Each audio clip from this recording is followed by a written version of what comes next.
andmete uurimine ja andmekaevandamine alati ei pea tähendama, et kasutada väga-väga keerulisi programme või algoritme või tööriistu, vaid kõige olulisem on alguseks aru saada, et mis on siis andmete uurimise mõte. Ja kõige põhilisem mõte on aru saada andmete sisemisest struktuurist, mustritest, trendidest ja seaduspärasustest, mis nendes andmetes peituvad. Selle eesmärgi jaoks alati ei ole tarvis kõige keerulisemad matemaatikat, kõige keerulisemat andmeanalüüsi, vaid tihti ainult natukene tööd andmetega. Käesolev ülesanne tutvustabki sellist lähenemist, mida kutsutakse siis andmetabeli korrastamine või ütleme sellises süsteemituses süsteemi loomine, kaosest korra loomine, mille lähenemise juured tegelikult lähevad juba rohkem kui 100 aastat tahapoole.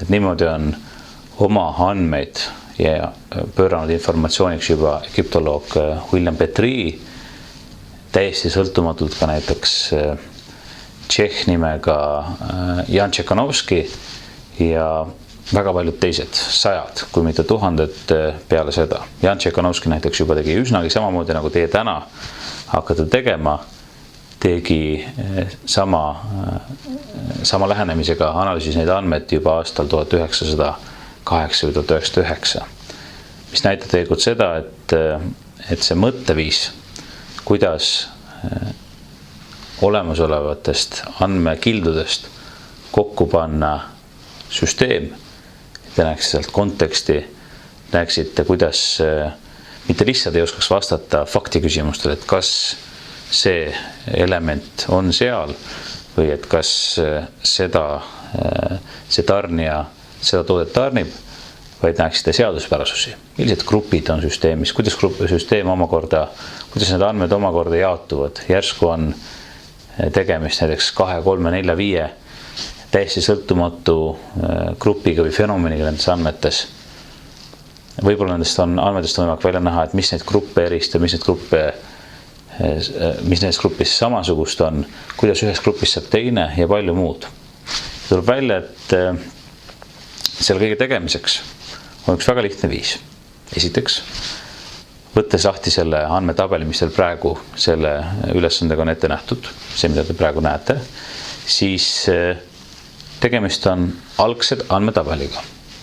Siin on näha, et vasakul on tarnijad, inglise keeles suppliers, üleval on products, tooted ja andmelahtrite sees on infona kirjas, milline tootja, milline tarnija, millist toodet tarnib. Mustad kastid näitavad seda lihtsalt visuaalselt numbrid 1, et jah, see tootja tarnib seda toodet ja valged kastid näitavad siis, et see tarnija seda toodet ei tarni. Nüüd teie eesmärk on seda tabelit analüüsida selliselt, et te näeksite sellest tabelist rohkem, kui te näete praegu. Mis selleks tegema peab? Esiteks, võtate selle tabeli ette ja esimene samm on selle tabeli read ümber tõsta selliselt, järjekord muuta selliselt ümber, et teineteise kõrvuti satuksid maksimaalselt sarnased read, et teineteise kõrvalt tõstate põhimõtteliselt neid ridu selliselt ümber, et kõrvuti olevad read saaksid olema väga-väga sarnased, nii sarnased kui võimalik. Laias laastus teil ongi 2 võimalust selleks, kas trükite tabeli välja, lõikate kääridega lahti ja siis tõstate neid ribasid nii kaua, kuni teile tundub, et nüüd on uus järjekord just selline, et kõrvuti asetsevad read on teineteisele võimalikult sarnased või tõstate selle Excelisse või analoogsesse tabelarvutusprogrammi ja hakkate lihtsalt hiire või copy-paste'iga neid ridu ümber tõstma. Et see valik, kuidas seda teete täpselt, see on täiesti teie enda teha. Nüüd, kui see on tehtud, kui on ümber tõstetud read selliselt, et võimalikult sarnased read oleksid teineteise kõrval, siis järgmine samm on hakata ümber tõstma tulpasid või veergusid. Et võtate ühest veerust kinni, tõstate muudkui ümber nii kaua, kuni kõrvuti satuvad veerud, mis on maksimaalselt sarnased.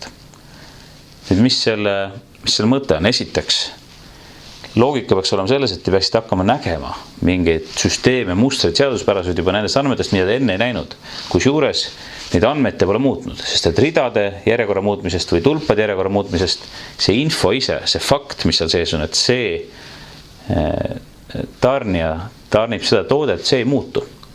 Ainus, mida te muudate, on visuaalne väljanägemine. Ja selle ülesande mõte ongi selline visuaalselt andmeid korrastada niimoodi, et te näeksite seaduspäraselt või kõige rohkem. Seega uuesti korra korduseks. Ja esimese sammuna tõstate nii kaua ridu ümber, kuni kõik read on oma kõrval olevat ridadega maksimaalselt sarnased. Millal lõpetada, see on teie enda valida, kui te näete ja tunnetate, et ei rohkem enam paremini ridu ümber tõsta ei saa. Ja nüüd, kui te hakkate tulpasid ümber tõstma, siis samamoodi.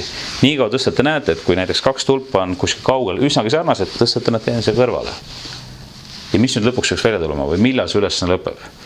Nüüd te tõstategi ridu ja veerge nii kaua ümber, kui teie meelest on kõige ilusam pilt. Kõige selgem ja kõige rohkem neid andmeid selgitav pilt. Ja võimalusel, kui te olete need ümber tõstnud, võrdlete oma mõne sõbranna või sõbraga, kes on ka selle ülesande siis ära teinud, et kummal ilusam tuli. Ja kuidas seda ilu defineerida? Väga vana definitsioon on selles, et ilus on see, mis tekitab võimalikult lühikese aja jooksul võimalikult palju ideid, aga antud ülesande kontekstis võiks seda mõelda nii, et teie ümberkorrastatud tabel on ilusam või parem siis, kui sellest saab mingit sellist rohkem informatsiooni, mida teie sõbra või sõbranna omast ei saa. Või et teie pildi pealt on palju selgem näha midagi, mida teie sõbra või sõbranna pildi pealt näha ei saa. Kui tabel on ümber korrastatud, olgu ta siis kas paberi peal ja siis olete näiteks pärast ära pildistanud või arvutis ja selle ära salvast näiteks PDF-iks või screenshoti teinud, siis saatke lihtsalt see lõpptulemus üles. Ja sellega ongi see ülesanne valmis. Muidugi, väike nüanss on veel. Kes tõesti teeb seda paberi peal, siis arvestage loomulikult sellega, et kui te lõikate read lahti ja tõstate nad ümber, siis kohe ei saa hakata tulpasid lahti lõikama, enne te peate liimima selle paberi peale, sest muidu teil tekivad väga palju väikseid täpikesi ja neid andmeelemente, sellega teil pole ka siis midagi teha. Aga igal juhul sõnum oli, et ükskõik millises keskkonnas, olgu te isegi kas füüsiliselt paberi peal või digitaalsed arvutis, te seda ülesannet teete, tähtis on see, et te tõstate read ja veerud selliselt ümber, et lõpus oleks kõige rohkem võimalik näha seaduspära, süsteemsust, mustreid ja nii edasi. Ja sellisel juhul te loomulikult, kui te olete ära teinud, on mõistlik võrrelda algset tabelit ja hiljem välja tulnud teie poolt tehtud tabelit, et näha, ja tõesti veenduda, et ongi palju paremini ühe lähenemisega, ühe visualiseerimisega andmeid ja süsteemsus ja seaduspära näha kui teisega. Kusjuures andmeid te üldse muutnud ei ole, töödenud ei ole, mingid algoritmid kasutanud ei ole, lihtsalt pannud võimalikult sarnased elemendid teineteise kõrvale. Ja tihti esmaseks ülevaate pildiks sellest piisabki. Nii et head ülesande tegemist.